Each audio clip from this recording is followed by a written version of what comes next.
Parkinson's disease is a common degenerative disease of the central nervous system and the most common disorders.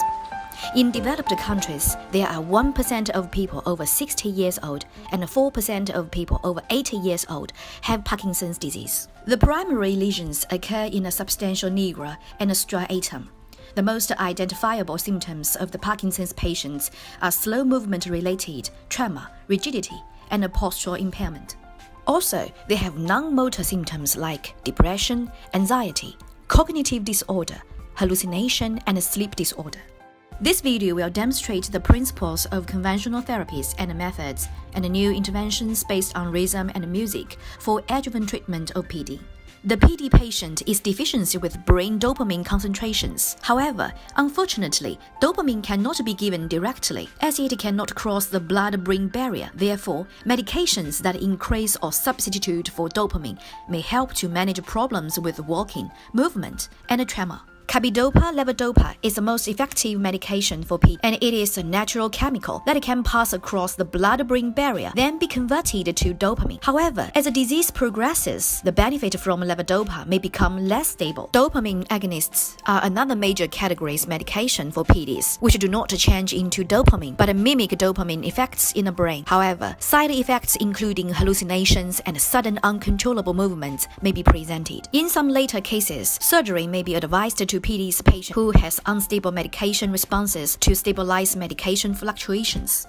Deep brain stimulation is a surgery that implants a generator inside the chest and electrodes into a specific part of the brain. The generator sends electrical pulses to the brain, and the pulses can block nerve signals that cause the symptoms of PD. Parkinson's disease is not only dopamine degeneration, but also the connectivity between basal ganglia and the dorsolateral prefrontal cortex. Thus, sometimes the medical treatment for increasing dopamine would not work efficiently. Rhythmic movement pass through with basal ganglia, thalamus, cortical, BGTC, and the cerebellar, thalamus, cortical, CTC, two motor networks.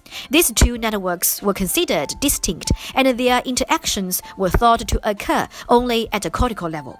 There are two modes of timing, which are explicit and implicit timing. Explicit timing relies on an internal sense of time to make an action, where PD patients have a hard time to execute because of the dopamine deficit to transfer the signal to the cortex of the brain in slower internal pace. It uses the BGTC pathway to pass through the signal to activate motor action, where PD patients have the problem of connectivity. Implicit timing relies less on conscious time-based judgments, and it mainly uses the cerebellum and less dependent on the basal ganglia. Even with the internal pacing problem, PD patients still can correct their timing by an alternative way through motor sensory interaction with the world.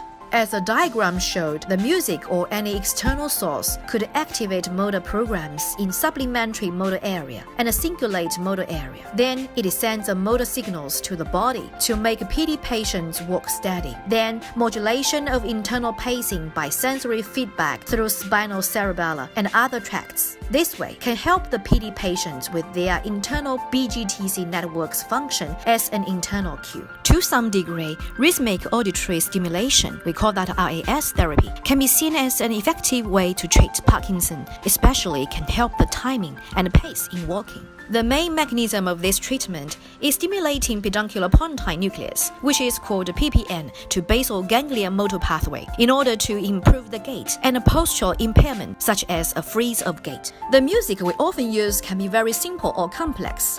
The simple one like this.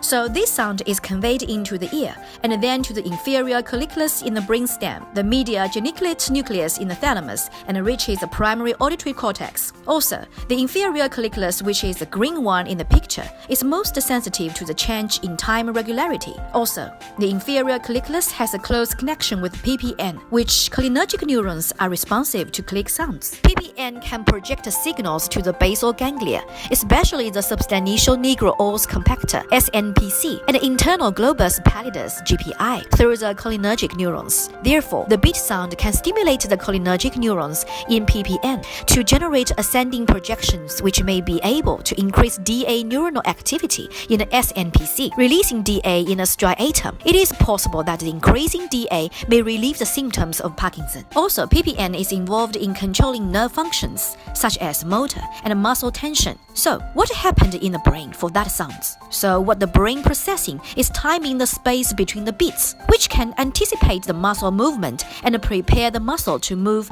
in order to hit that beat.